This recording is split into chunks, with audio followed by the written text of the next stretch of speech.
नमस्कार, स्वागत है आपका सीएनबीसी आवाज पर। मैं हूं प्रदीप पंड्या। फ्यूचर्स एक्सप्रेस में हम आपको बताएंगे कहां बनेगा आपके लिए ट्रेडिंग करके वायदा कारोबार में मुनाफा। हम आपको राय देंगे कहां पर आपको लॉन्ग करना है, कहां पर शॉर्ट करना है, इंडेक्स हो या स्टॉक फ्यूचर्स या फिर ऑप्शन, इन सारे ट्रेड्स की बात करेंगे।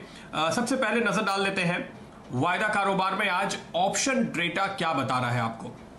शुक्रवार का दिन है। कल हमने जो वीकली ऑप्शन एक्सपायरी देखी वो काफी बुलिश नोट पर हुई। आज अगर आप देखें अगले हफ्ते के लिए जो पोजीशंस बन रही हैं वो अब बाजार को किस तरह से डिफाइन कर रही है, उस पर आप नजर डालिए। आज के ट्रेड में हम देख रहे हैं सबसे ज्यादा जो पोजीशन बनी हुई है कॉल साइड में वो 10,600 के लेवल के आसपास अभी भी आपको बरकरार दिखाई दे रही है।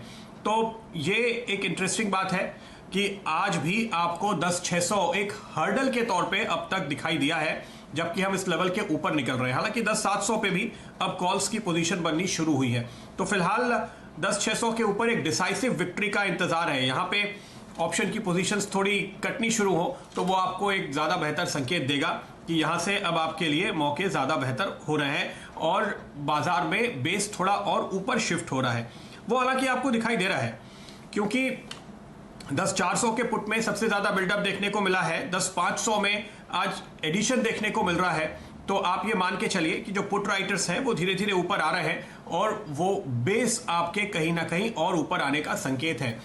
लेकिन ध्यान रखिए, करीब करीब 350 पॉइंट के आसपास की तेजी आपने मुश्किल से 2.5 दिनों के अंदर आते हुए देखी है और यही वजह है कि आपको बाजार में इस वक्त जो पोजीशंस बनती हुई नजर आ रही है उसको थोड़ा क्लोजली वॉच करना चाहिए। लेकिन पुट राइटर्स साफ तौर पे इशारा कर रहे हैं कि उनका कॉन्फिडेंस बढ़ता हुआ नजर आया है। अगर आप बैंक निफ्टी में देखेंगे, बैंक निफ्टी थोड़ा सा एक कदम पीछे चल रहा है और दरअसल आज जो डेटा भी बता रहा है वो एक बहुत ही स्टैंडर्ड सा हम मान के चलते हैं जो पैटर्न है। स्टैंडर्ड सा इसलिए क्योंकि आप देखिए 22,000 के लेवल पर आप निफ्टी बैंक में खड़े हैं तो 500 पॉइंट ऊपर कॉल ऐड हो रहे हैं और वहीं पे सबसे मैक्सिमम पोजीशन है और 500 पॉइंट नीचे पुट ऐड हो रहे हैं। तो 21,500 एक सपोर्ट है और 22,500 एक रेजिस्टेंस फिलहाल नजर आ रहा है। तो ये एक नॉर्मल ट्रेड आपको दिखाई देगा।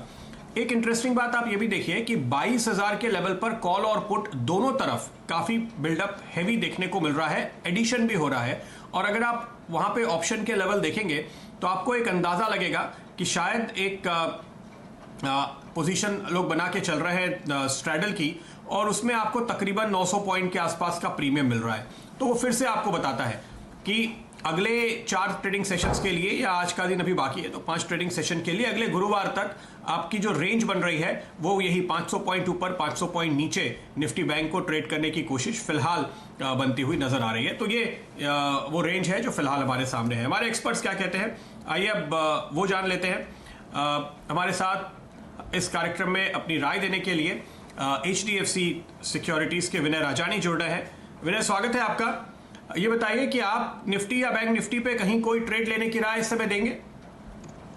प्रदीप, जैसे आपने बताया कि पिछले 2 दिन में अच्छा सा ब्रेकआउट आया और उसके बाद एक रनअप आ चुका है। जैसे हम देख रहे थे कि निफ्टी 10,200 से 10,400 की रेंज में ट्रेड कर रहा था पिछले दिनों और वो रेंज में से जैसे ही ब्रेकआउट आया तो 10,600 के ऊपर के लेवल्स हम देख रहे हैं। हालांकि अभी भी कोई भी ऐसे संकेत नहीं मिल रहे हैं जिसके बेसिस पे हम बताएं कि यहाँ से मार्केट नीचे की तरफ घूमेगा। अभी भी काफी स्ट्रेंथ दिख रही है। आज के सेशन में देखें तो करीबन 8% का ओपन इंटरेस्ट बिल्डअप निफ्टी में हुआ है। बैंक निफ्टी में करीबन 15-16% की एडिशन हुई है। और प्रदीप, एक ऑब्जर्वेशन ये है कि जब भी मार्केट नया टॉप बनाता है, जैसे हमने निफ्टी में कल 10,550 के ऊपर एक नया टॉप बनाते हुआ देखा, यानी कि नया हायर हाई बनाते हुआ देखा, तभी भी ऑसिलेटर्स कहीं पे भी नेगेटिव डाइवर्जेंस नहीं दे रहे हैं। यानी कि कहने का मतलब ये है कि प्राइस तो ऊपर जा ही रहा है लेकिन ऑसिलेटर्स इंडिकेटर्स भी स्ट्रेंथ दिखा रहे हैं और वो भी हायर हाई बना रहे हैं। तो इसके चलते हमारा मानना ये है कि निफ्टी की जो तेजी है वो कायम रहनी चाहिए। इंट्राडे हालांकि थोड़ा बहुत प्रॉफिट बुकिंग आ सकता है। बैंक निफ्टी में भी थोड़ा बहुत अभी कंसोलिडेशन चल रहा है, लेकिन यहाँ से लेके 100-200 पॉइंट बैंक निफ्टी नीचे गिरता है तो I think that will be a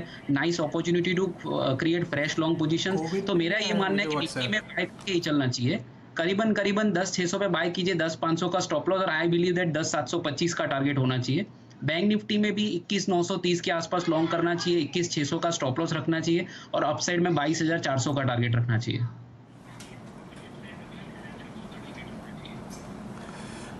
okay, तो यह कॉल फिलहाल आपके लिए। निफ्टी और बैंक निफ्टी दोनों तरफ तेजी का ही ट्रेड रखने की राय दिखाई दे रही है। हालांकि बैंक निफ्टी आज थोड़ा सा बाजार को नीचे खींच रहा है, लेकिन विनय की राय है कि आपको यहां पर एक स्टॉप 21,600 का लगाकर तेजी के बारे में ही सोचना चाहिए। तो फिलहाल ये कॉल आपके लिए आता हुआ निफ्टी और बैंक निफ्टी पे। चूंकि आपका व्यू बहुत बुलिश है तो मुझे लगता है कि आप स्टॉक्स में भी लॉन्ग की ही राय दे रहे होंगे। कौन से स्टॉक चुने हैं आपने? प्रदीप, मेरी तरफ से 3 रिकमेंडेशन है, तीनों लॉन्ग साइड पे है। फर्स्ट स्टॉक है एनबीएफसी स्पेस से चोला फाइनेंस। चोला फाइनेंस में हमने जून की एंडिंग में एक जबरदस्त बाइंग देखी थी। एक एनबीएफसी स्पेस में सबसे आउट परफॉर्मर स्टॉक रहा था और जबरदस्त एडिशन भी हुई थी ओआई में। उसके बाद एक नॉर्मल रनिंग करेक्शन आया है, अभी भी वो रनिंग करेक्शन से बाहर आने की कोशिश कर रहा है। I think this is just a temporary pause, इसका ओवरऑल ट्रेंड वापस से रिज्यूम हो सकता है। तो आई थिंक चोला फाइनेंस में आप जुलाई का 205 का कॉल ऑप्शन लेके चल सकते हैं, जो 12 रुपए 25 पैसे के आसपास ट्रेड कर रहा है। उसमें आप ट्रेडिंग स्टॉप लॉस 8.5 का लगाइए, अपसाइड में you can expect a target at 18 rupees. तो एनबीएफसी में चोला फाइनेंस अच्छा लग रहा है। सेकंड पिक है एक टेलीकॉम सेक्टर से भारती एयरटेल। ये स्टॉक पिछले महीने तो खास रिटर्न दे नहीं पाया, लेकिन कंसोलिडेशन दिखा रहा है, लेकिन ओवरऑल इसका ट्रेंड काफी पॉजिटिव है और मेरे हिसाब से अभी एक सिमेट्रिकल ट्रायंगल में से ब्रेकआउट देने की तैयारी में है। तो आई थिंक भारती एयरटेल में जुलाई का 580 का कॉल लेके चल सकते हैं, जो 21 रुपए के आसपास ट्रेड कर रहा है। You can keep a stop loss at 15 rupees और अपसाइड में आप 31 का टारगेट एक्सपेक्ट कर सकते हैं। थर्ड पिक है मेरी एफएमसीजी सेक्टर में से बर्जर पेंट। बर्जर पेंट में पिछले 7-8 सेशन में अच्छा खासा करेक्शन ऑलरेडी आ गया है और प्राइमरी ट्रेंड इसका पॉजिटिव साइड का है। एफएमसीजी इंडेक्स भी काफी पॉजिटिव लग रहा है। तो ये जो पिछले 6-7 दिन की जो गिरावट थी उसमें अभी आज के दिन में हम देख रहे हैं कि रिजम्पशन हो रहा है अप ट्रेंड का। तो इसका एक अपॉर्चुनिटी के तौर पे लेना चाहिए, इसमें लॉन्ग करना चाहिए। बर्जर पेंट का जुलाई का फ्यूचर में देने की लॉन्ग करने की सलाह दे रहा हूँ 506 पे। आप स्टॉप लॉस 495 रख सकते हैं जुलाई फ्यूचर में और अपसाइड में आप 524 का टारगेट एक्सपेक्ट कर सकते हैं। ओके, तो सारे लॉन्ग के कॉल्स यहाँ पर आते हुए विनय की ओर से आपके लिए खरीदारी की सलाह निफ्टी और बैंक निफ्टी के बाद स्टॉक्स पे भी आ रही है। बर्जर पेंट, जहां पर विनय ने आपको एक तेजी का ट्रेड करने की आज राय दी है। यहां पर टारगेट होंगे आपके लिए 524 के और स्टॉप 495 पे लगाने की सलाह है। इसके अलावा भारती एयरटेल पे तेजी का कॉल आपके लिए बन रहा है, लेकिन यहां पर आपको 580 के स्ट्राइक वाला कॉल ऑप्शन लेना है और स्टॉप लगाए 15 पे, टारगेट 31 रुपए के नजर आएंगे। वहीं चोला फाइनेंस पे भी कॉल ऑप्शन लेने की राय है आपके लिए 205 रुपए के स्ट्राइक वाला और इसमें आपको स्टॉप लगाना है 8 रुपए 50 पैसे पे, 18 रुपए के टारगेट आते हुए दिखाई देंगे। तो ये है वो कॉल्स जो इस वक्त आपको मिल रही हैं हमारे एक्सपर्ट की ओर से। विनय का कहना है कि आपको इन स्टॉक्स पे एक तेजी का ट्रेड लेकर चलना चाहिए। वायदा बाजार के आज के रुख पर अगर आप नजर डालें तो हम साफ तौर पे देख रहे हैं जिस तरह से आज आपने बाजार में थोड़ा ऊपर के लेवल पर प्रेशर देखा वो बैंक स्टॉक्स की ओर से, लेकिन जो मदद मिलती हुई नजर आ रही है जिन स्टॉक से, उसमें खास तौर पे आईटी स्टॉक्स शामिल है और एक खास स्टॉक जिस पर नजर है वो है एचडीएफसी लाइफ, जिसमें हमने ना केवल एक अच्छी तेजी देखी है बल्कि बहुत ही स्ट्रॉन्ग बिल्डअप भी देखा है, क्योंकि अब ये इंडेक्स का हिस्सा बनने जा रहा है। तो आज का साफ तौर पे एक स्टार परफॉर्मर वायदा कारोबार में एचडीएफसी लाइफ है। विनय, क्या यहाँ पर आप एक तेजी का लॉन्ग करके जाने का मौका देखते हैं? प्रदीप, मैं एचडीएफसी लाइफ पे तो व्यू नहीं दे पाऊंगा, बीइंग अ ग्रुप एम्प्लॉय, तो I would not be able to comment on HDFC Life. But हाँ, एक life yes, but Pradeep, life insurance company में एसबीआई लाइफ का सेटअप भी अच्छा है। तो एक सेक्टर पर या एसबीआई लाइफ एक ट्रेडिंग सेटअप अच्छा है, तो लाइफ इंश्योरेंस कंपनी में आप डेफिनेटली एसबीआई लाइफ पे ध्यान रख सकते हैं, जो टेक्निकली काफी स्ट्रॉन्ग जा रहा है। तो यस, एक पूरा सेक्टर में तेजी है और उसमें भी एसबीआई लाइफ का भी सेटअप काफी अच्छा लग रहा है। ओके, मेरी नज़र पहले आईसीआईसीआई प्रू पे पड़ी थी, जहां पे हम लॉन्ग बनते हुए देख रहे हैं। नो डाउट आज एसबीआई लाइफ में भी लॉन्ग बने हैं। एक राय आईसीआईसीआई प्रू पे भी दीजिए, क्योंकि आप देखिए एक तरीके से जो बजाज फिनसर्व है वो एक इंश्योरेंस होल्डिंग कंपनी है इंडेक्स में, और जिस रफ्तार से ये कारोबार बढ़ रहा है तो जाहिर है कि इंडेक्स में और भी कंपनीज के लिए शायद जगह बनेगी या ऐसे भी इनका मार्केट कैप बढ़ता हुआ नजर आएगा और ये लगातार बाजार में अपना हिस्सा बढ़ाएंगे। तो पॉजिटिव व्यू आईसीआईसीआई प्रू पे भी बन रहा है आपका? जरूर से प्रदीप, आज एक डेवलपमेंट चार्ट पे ये हुआ है कि आईसीआईसीआई प्रूडेंशियल ने अपने 200 दिन की मूविंग एवरेज के ऊपर लेवल क्रॉस किया है। तो that is a bullish sign. एक हायर टॉप हायर बॉटम तो बना ही रहा है। इनफैक्ट मैंने जैसे बताया कि पूरा सेक्टर जबरदस्त आउट परफॉर्म कर रहा है। आप मैक्स फाइनेंस का भी चार्ट देखेंगे तो काफी आउट परफॉर्मेंस दिखा है पिछले दिनों में। तो ओवरऑल अगर सेक्टर का एक बुलिशनेस मिलती है तो एक कॉन्फिडेंस अपसाइड में अच्छा आता है। तो yes, continuation of up trend है आईसीआईसीआई प्रू में, फ्रेश ब्रेकआउट नहीं है, तो आप ट्रेलिंग स्टॉप लॉस मान के चल सकते हैं। और अगर आपकी ट्रेडिंग पोजीशन है तो करीबन 428 का ट्रेलिंग स्टॉप लॉस रखिए और जैसे जैसे स्टॉक में प्राइस बढ़ोतरी होती है तो स्टॉप लॉस को भी ऊपर लेते जाइए। तो yes, the trend is bullish और कंटिन्यूएशन है और उसको ट्रेलिंग स्टॉप लॉस से होल्ड करना चाहिए। ओके, तो ये कॉल है फिलहाल आपके लिए। तेजी का ट्रेड तमाम इंश्योरेंस कंपनीज पे बनता हुआ नजर आ रहा है। HDFC लाइफ की वजह से, जिस पर विनय कॉल नहीं दे रहे हैं, लेकिन आपको वहां पर जो बिल्डअप देखने को मिला है वो अपने आप में गवाही देता है। अगर आप देखें आज 50-50 का मामला है ओवरऑल मार्केट में, तेजी और मंदी वालों के बीच में।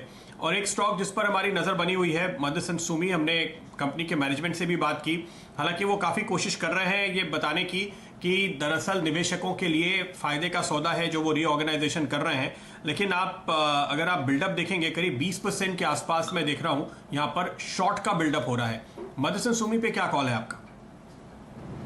प्रदीप, मेरे हिसाब से जो 92 का जो लेवल है मदरसन सुमी में काफी स्ट्रॉन्ग बेस है। पिछले वीक में हमने देखा था कि 92 के आसपास करीबन multiple time it took support and formed a bottom and वहां से ये घूमा था। और ओवरऑल ऑटो एंसिलरी स्पेस में अभी काफी ट्रैक्शन आ रहा है। तो भले ही आज ये स्टॉक में डाउनसाइड दिख रही है, लेकिन ओवरऑल सेक्टर की तेजी की वजह से मैं इसमें कोई शॉर्ट जाने की सलाह नहीं दूंगा, क्योंकि आप जैसे देख रहे हैं कि बैटरी कंपनीज है, टायर कंपनीज है, ऑटो कंपोनेंट्स कंपनीज है, जैसे कि बॉश है, अमर राजा बैटरी, एक्साइड, ये काफी स्ट्रेंथ दिखा रहे हैं। तो auto and auto ancillary space में अभी तक तो ऐसा कुछ कोई साइन नहीं है रिवर्सल का, लेकिन मैं शॉर्ट की सलाह नहीं दूंगा। इनफैक्ट आपके पास पोजिशनल इसमें अगर एक है आपने लिया हुआ स्टॉक, तो आप 92 का स्टॉप लॉस रख के प्रोटेक्ट कर सकते हैं अपनी पोजीशंस को। ओके, तो यहाँ पर दबाव खबर की वजह से बन रहा है, ध्यान रखिए। लेकिन फिलहाल विनय की राय है कि इसमें आप मंदी ना करें, अवॉइड करें तो बेहतर होगा। वायदा कारोबार में आज अगर आप देखें ओवरऑल तो तेजी के ट्रेड आपको ज़्यादा देखने को मिल रहे हैं। और इसी में आप भारत फोर्ज पे नज़र डालिए। देखिए खबर का असर जो पड़ा है वो आप देखिए, जिस ओवरऑल ट्रेंड की बात विनय आप कर रहे हैं वो सेक्टर में देखी जा रही है, वो आपको भारत फोर्ज पे दिखाई दे रहा है। 5% ऊपर है ये स्टॉक। और यहाँ पर एडिशनल जो एक सपोर्टिंग फैक्टर है वो ये है कि ये कंपनी डिफेंस सेक्टर में भी सक्रिय है। और वो एक और हम कह सकते हैं ना कि सपोर्ट कर रहा है, एक टेल विंड आ रही है, क्योंकि डिफेंस कंपनियों में हमने तेजी देखी। तो भारत फौज में करीबन 9-10% का बिल्डअप है। यहाँ पर एक क्लियर लॉन्ग बनता है आपके हिसाब से? प्रदीप, क्लियर लॉन्ग तो नहीं बनता है, लेकिन मैं आपके साथ एक ऑब्जर्वेशन शेयर करना चाहूंगा। 29 जून को भारत फोर्ज के रिजल्ट्स आए थे और उस दिन करीबन 9 से 10% की गिरावट स्टॉक में आई थी।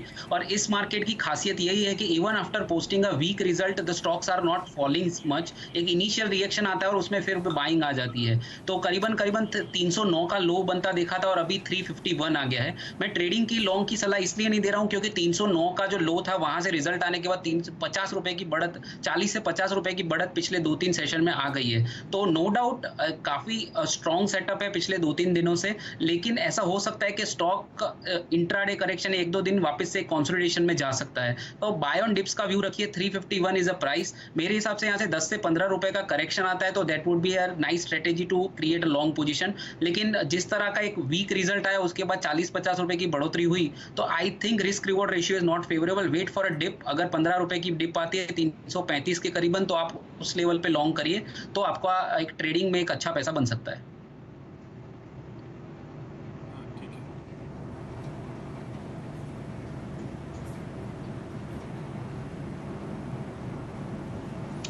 ओके, तो ये कॉल आपके लिए फिलहाल आती हुई और ब्रेक का वक्त हो रहा है। लेकिन आपको बता दें कोरोना का आंकड़ा जो ताजा हमारे सामने आ रहा है, पहली बार 20,000 से ज्यादा केस आए हैं। शुक्रवार को एक दिन में रिकॉर्ड 20,903 केसेस कोरोना के देश में दर्ज किए गए हैं। भारत में इसके साथ ही कुल मामले अब 6.25 लाख के पार निकले हैं। महाराष्ट्र, तमिलनाडु, दिल्ली, गुजरात, यहां पर सबसे ज्यादा केसेस देखने को मिल रहे हैं। और एक अच्छी खबर यहां पर यह आ रही है कि DGCI ने कोरोना के वैक्सीन को ह्यूमन ट्रायल की मंजूरी दे दी है। और ये ह्यूमन ट्रायल शुरू होने जा रहा है। उसके बाद ये वैक्सीन जल्द से जल्द बाजार में आएगा। तो ये एक बहुत ही बेहतर खबर होगी हमारे लिए। चलिए जाते जाते आपको बता दें आपके फायदे की बात, मनी कंट्रोल प्रो के लिए एक स्पेशल ऑफर है। भारत की सबसे बड़ी financial subscription service money control pro पर आपको टेक्निकल एनालिस्ट के पिक्स मिलते हैं हर रोज सिर्फ ₹1 में। तो सब्सक्राइब कीजिए। इस्तेमाल के लिए कूपन कोड PRO365 ध्यान रखिए, नियम व शर्तें लागू।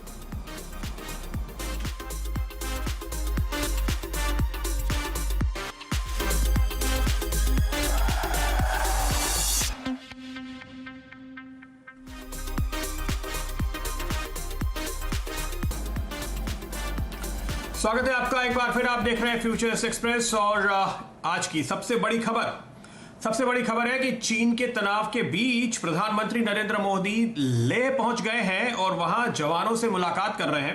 प्रधानमंत्री के साथ आर्मी चीफ मौजूद हैं, चीफ ऑफ डिफेंस स्टाफ मौजूद हैं और इस पूरे घटनाक्रम पर चर्चा करने के लिए मेरे साथ मेरे वरिष्ठ सहयोगी नीरज वाजपेयी जुड़ रहे हैं।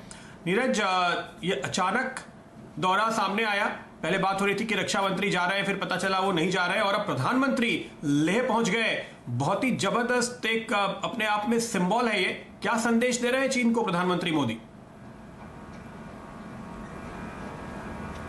बेशक प्रदीप, ये औचक निरीक्षण करने जो प्रधानमंत्री जी पहुंचे हैं, ये एक बहुत कड़ा संदेश चीन के लिए तो है ही, भारतीय सेना के लिए, भारतीय जवानों के लिए बहुत बड़ा बूस्टर है कि जैसे सेना में कहा जाता है लीडिंग फ्रॉम द फ्रंट वाली बात है कि देश का मुखिया आपके साथ खड़ा हुआ है, बॉर्डर पे खड़ा हुआ है और उस जगह पे खड़ा हुआ है जहाँ पे बहुत सारे लोग अभी भी नहीं जाते हैं और वहाँ पे प्रधानमंत्री जी पहुँचे। तो ये हम लोगों के लिए भी सरप्राइज था कि अचानक से वहाँ पे पहुँच गए प्रधानमंत्री जी। तब हम लोगों को ये पता चला और वहाँ पे जाने के बाद उन्होंने बहुत सारे जवानों से मुलाकात की जो निमो नाम की एक जगह ले में वहाँ गए। वहाँ आईटीबीपी के जवान थे, सेना के जवान थे, एयरफोर्स के थे, इन सब से मुलाकात की और उन जवानों से भी मुलाकात कर रहे हैं जिन घायल हुए हैं, जो उस रशाकसी में जो घायल हो गए, तो उनसे ही मुलाकात करेंगे और उस पूरी स्थिति को एसेस करने की बात चली। देखिए, दिल्ली में बैठ के जब आप चीज़ों को देखते हैं तो आप वॉर रूम में बैठ के स्क्रीन पे देख रहे होते हैं, लेकिन जब आप ग्राउंड पे जाते हैं तो आपके वहाँ के टेरेन कैसे हैं, वहाँ की नदियाँ कैसी, वहाँ की परिस्थिति कैसी, उसको समझते हैं। तो ये एक बहुत बड़ा जेस्चर है जो प्रधानमंत्री जी ने किया। उनके साथ जो है सीडीएस भी थे, आर्मी चीफ भी थे और उनको जो है 8 माउंटेन जो रेजिमेंट है उसके जीओसी ने पूरा स्थिति का विवरण बताया कि क्या है, कैसे है, हमारी कितनी तैयारी है और हम इस समय की सिचुएशन में कहाँ खड़े हुए हैं।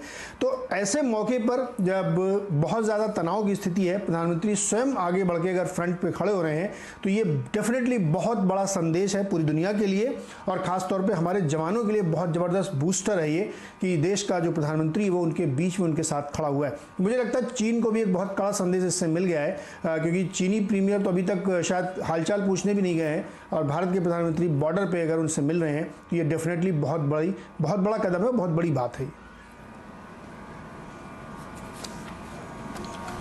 बिल्कुल, तो जवानों का जोश बढ़ेगा और देश का भी जोश बढ़ाने की कोशिश प्रधानमंत्री कर रहे हैं और साथ साथ अगर आप देखें ये बहुत बड़ी डील, करीब 40,000 करोड़ 38,900 करोड़ की हथियारों की डील हो रही है।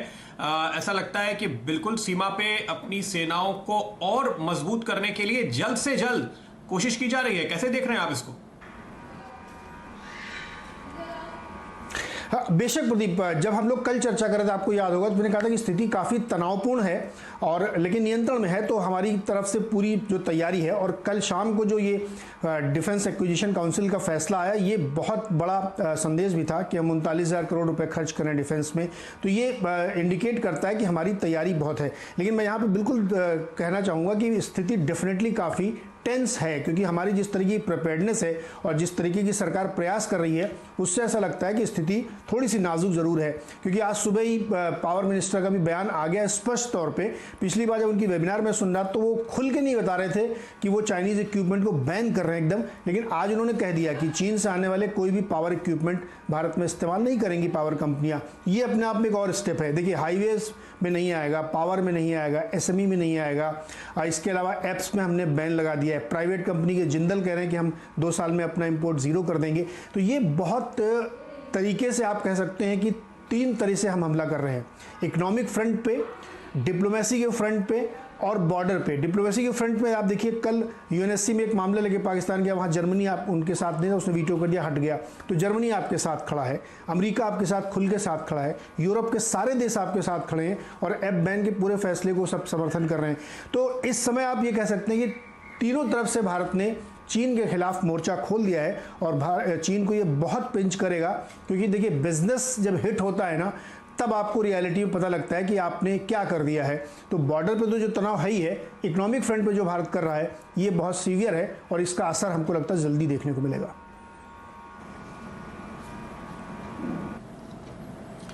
बिल्कुल, शुक्रिया नीरज, आप नजरें बनाए रखें और हम इस चर्चा पे लगातार बने रहेंगे। सबसे बड़ी खबर चीन सीमा पर डेवलपमेंट्स पर हमारी नजर है और प्रधानमंत्री ने आज जवानों का और देश का जोश बढ़ाया है खुद वहां पहुंचकर।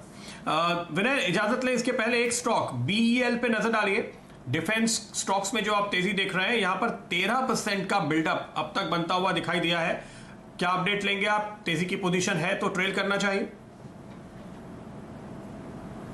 प्रदीप किस स्टॉक की बात कर रहे हैं? BEL, Bharat electronics limited. Yes Pradeep, एक continuation of an uptrend है, कोई फ्रेश ब्रेकआउट नहीं है। पिछले 15 दिन में एक अच्छा खासा रनअप आ चुका है तो मेरे हिसाब से ट्रेलिंग स्टॉप लॉस रखिए। हालांकि फ्रेश कोई अपमूव नहीं दिख रही है। मेरे हिसाब से जो स्टॉप लॉस होना चाहिए वो करीबन 89 से 90 का है, तो ट्रेड कीजिए, लेकिन इतना रिस्क रिवॉर्ड फेवरेबल नहीं, क्योंकि थोड़ा शॉर्ट टर्म में ओवरबॉट हो चुका है। तो स्ट्रिक्ट स्टॉप लॉस से करना हो तो कीजिए, लेकिन आई एम नॉट एक्सपेक्टिंग के यहाँ से आपका जबरदस्त रिटर्न आ जाएगा। बाय ऑन डिप्स रखेंगे तो बेटर है। 90 के लिए स्टॉप लॉस रखिए। ओके, तो ये कॉल आपके लिए BEL पे आती हुई। शुक्रिया आपका हमारे लिए वक्त निकालने के लिए विनय, और ये सारे कॉल्स देने के लिए। और वक्त है फिलहाल फ्यूचर्स एक्सप्रेस में आपसे इजाजत लेने का, लेकिन देश के उस पार देश के वॉरेन बफेट, जी हां, बिग बुल के बिग बेट्स लेकर आएंगे। देखते रहिए।